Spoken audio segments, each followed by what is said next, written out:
Hi! Kamusta ka mo? So for today's video, pupunta ulit tayo doon sa clinic.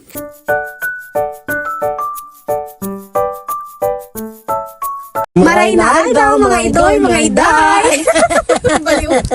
At para nga mabilis tayo makarating, nag-angkas na nga ako dito guys, para mabilis nga, tsaka makamura. Yun talaga yung purpose, makamura. Kasi medyo malayo to doon sa bahay namin. So nandito na nga ako, ang bilis nga lang ng biyahe, kahit medyo mainit. Actually, bumiyahe ako alauna, tapos syempre, saglit lang din naman. Kasi na nga nakamotor, tapos singit-singit sila kuya. My gosh, kaya ayokong sumasakay sa motor kasi ang hihilig nila sumingit. Ha! Charot.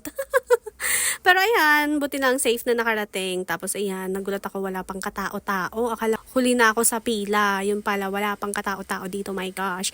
Tapos yun pala dahil naka-lunch break sila for 3 p.m. na yung balik nila. So ayan, nakaka-board kasi wala kang makausap. My gosh. Tapos ayan nga, nandito yung Ubigainis. Malay mo naman, manifesting, good news. Charot.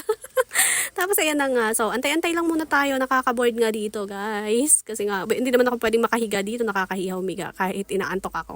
Tapos, ayan na nga. Buti nang tumawag din dito yung asawa ko. Kaya kahit paano nawala yung boredom ko. Boredom? May ganun. Para lang kung nandito na ako. Tapos, ayan. So, antay na lang natin. So, ayan, nagbukas na nga mga iday. Nandito na sila. Nandito lang pala sila kanina sa loob. Di lang talaga nagbubukas kasi kumakain pa talaga sila. Tapos, ayan na nga. Meron na rin mga nagsidatingan na ibang pasyente pa ni Doc. So, dahil ako ang nauna dito kanina, ako din yung unang tinawag, Mrs. Guillermo, pasok. Charot.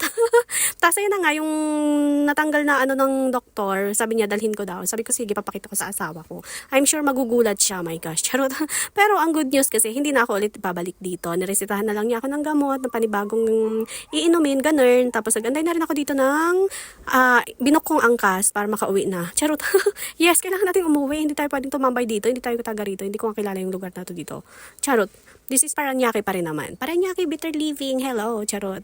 Sana hindi na bumalik dito at I'm sure gagaling na ako.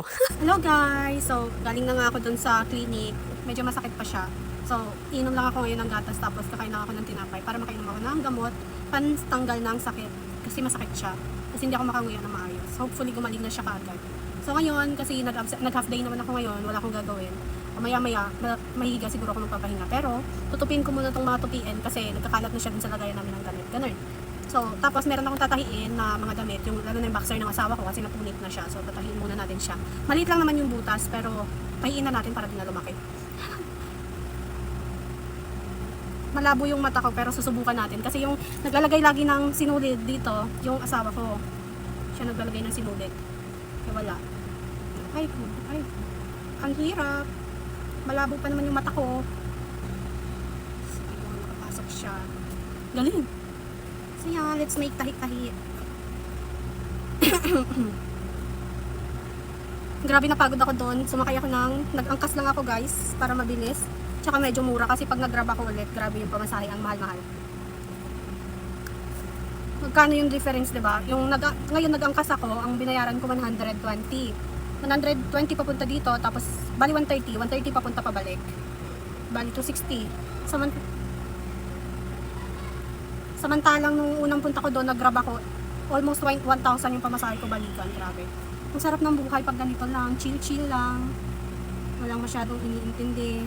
Walang trabaho iniintindi. Kaya gusto ko din tumira na kami sa probinsya. Gusto ko mag-umpisa na kami ng panibagong buhay pa. Ang hirap lang kasi sa probinsya pag wala ka talagang pera.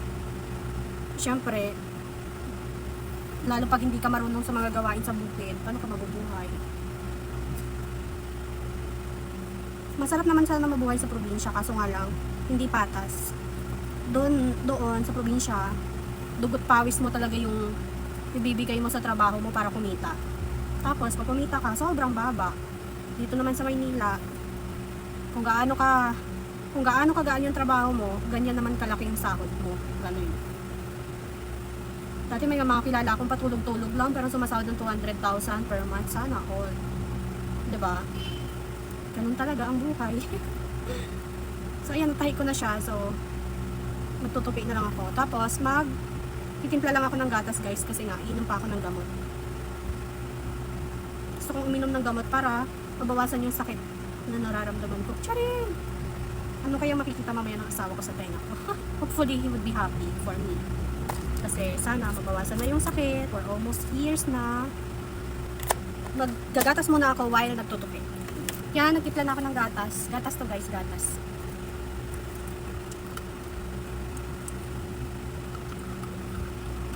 Ito na lang yung lunch natin. Tsaka tinapay para makainom ako ng gamot. Sarap. Maraming salamat sa panonood. Bye-bye!